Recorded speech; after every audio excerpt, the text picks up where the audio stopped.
Good evening and welcome to the show. We're so glad to have you back with us this month, and things are just fantastic. And for this evening, I have wonderful guests. I have Linda Wright. She is going to cover two different areas. She's going to cover the VFW, Veteran of Foreign Wars, and she's also going to cover Knight Communities Coalition because they do so much as well. But first, we're going to talk about the VFW because she is the Senior Vice President of the VFW Auxiliary for the state of Nevada. That's a great position, very important position. Yes. And we won't even talk about where she's going to after that because she's doing so much in our community.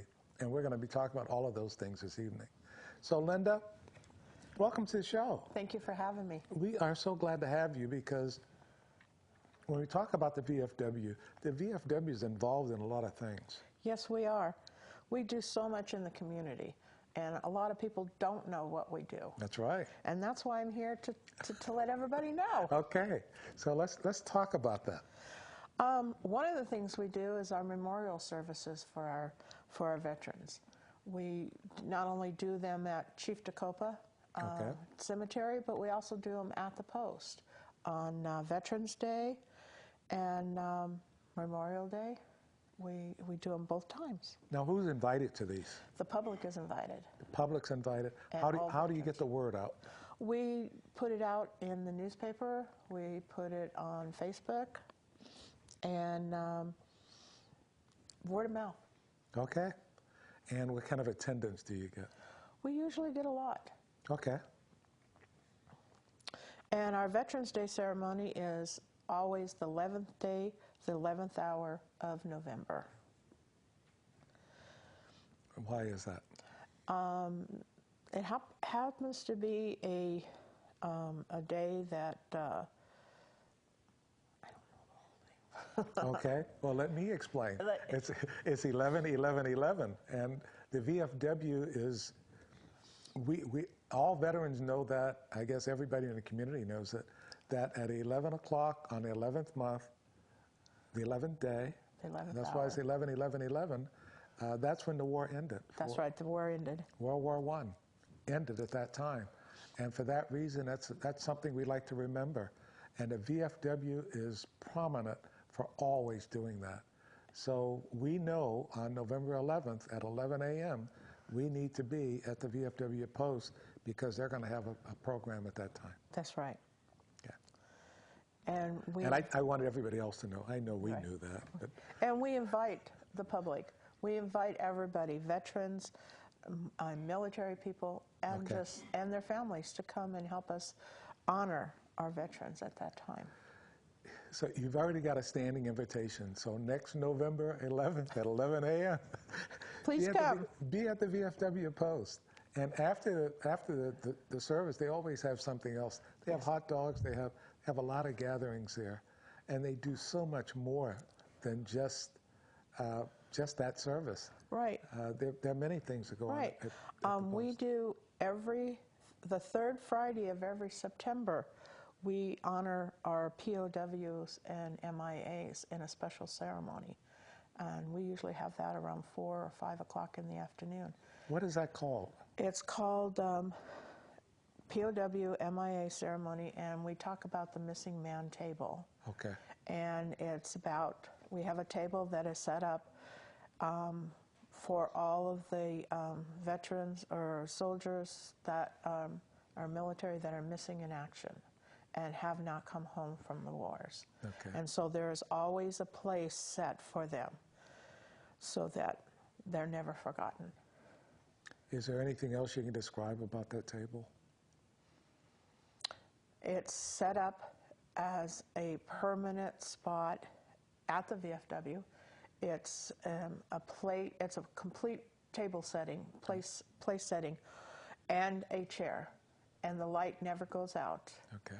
And it's always set day and night for our missing military. Okay. I won't put you on the spot for the rest of it. There's something else that that Linda didn't say, and on the plate is also a lemon. A lemon and salt. And salt. And that's because of the bitter tears. And That are shed. it's something throughout the military. Every branch of the military does it. And it is so important. And I'm so glad that our VFW post does this. Yes. They're the only place that I know that we have this continuously. And so if you're not a member of the VFW and you're a veteran, come out and just see what they have anyway. Yes. I think it's important that you get a chance to know these guys and girls that are there. Yes. And we every election day, we do our annual Buddy Poppy sales, which is just a donation, and all the money that we collect from our Buddy Poppies, which are the red poppies. Okay. And they're made by actual veterans. Okay. And we sell them as a donation, and all that money goes into our relief fund to help veterans in need. Okay. So if they have a need, they can come to the post, and we can help our members, we can help other veterans with any situations that they have. And the Buddy Poppies are, like she said, the red flowers. Don't confuse them with the blue flowers for the DAV, right, or the roses from Marine Corps League. Yes. Anytime you contribute to any of the veteran organizations, we're always going to thank you for that. Yes. But we want you to remember, today we're talking about the VFW, so remember the red poppies. Right. And we do also have 2 essay contests for our young children. We have a Voice of Democracy essay contest that happens every year for our high school students, Okay. 9 through 12 years old. And every year it's a new theme. And the applications have to be turned into by the October 31st. And then the other one is a Patriot Pin essay contest, and that's for our junior high, 6th through 8th grade. Okay. And it's a national contest, so if they win at, if they're chosen from post level, which is the local post, then they go on to a district competition, and from district they'll go to state. And once they get to state, whoever's chosen from state goes to national. And then the money that they would earn at that level is up to $30,000. And this is a scholarship. And that's scholarship money that they can use for college. Guys, this is fantastic. Now, I've been involved with the VFW for a lot of years. And even when I was in Germany at the VFW post there, when you look at the fact that they had the Voice of Democracy and just a writing contest, the money's available. The money is available. So I'm encouraging every counselor, every parent, every student to look at this. This is something that can definitely help you. It can. And we give them out at the beginning of the school year. And if we get the new themes out earlier, we'll definitely get them out to the schools before then. But the kids are usually gone during the summer, so we try to give it to them right after school starts. Okay. And so we've already had our contest for them, and we will find out in a couple weeks who our state contestant winner is. Okay. And then they will go on to national in February. I want to encourage students to do this. Some students say, well, I really don't have the time. If you don't have time to accept free money, there's a problem. Right. It's there, it's available, and it's also something you can use as a resume later on. That's right. The fact that you won this. That's also for a college entrance letter. I was selected as, you've got it. So this helps in so many different areas. Plus, it provides the funds needed for college. And they get a all-expense-paid trip to Washington, D.C. Yes. And that alone for a week is an experience to go to the legislature. So I think it's fantastic. It is. Support this 100%. And then we also have Teacher of the Year awards, where we get nominations from the schools for a teacher. Okay. And that comes down from the state also. Now, I'm not familiar with that one. Tell me more about that. It's we just get nominations, and they have to have done something for the veterans or for military during that year with the children. Okay. And then they send us, we get a resume along with their nomination.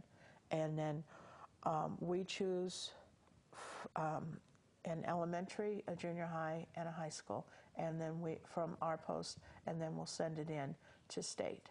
And then state will take all of them and pick the best ones out of there to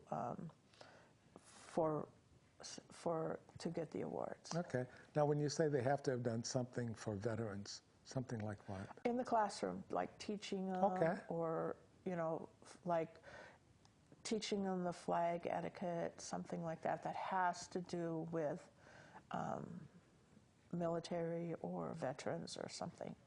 When you talk about flag etiquette, in the next session, I'll tell you something that someone said about it, and I thought it was perfect timing and everything else. Okay. There's so much more that we're going to be talking about. There's a lot going on, not only with the VFW, but also with NYE Communities Coalition, and we're going to be talking about all of those things because we've got so much more to talk about, and we're going to talk about that in the next session.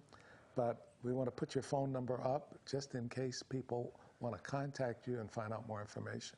But come back and join us in the next session, and we'll have much more to talk about.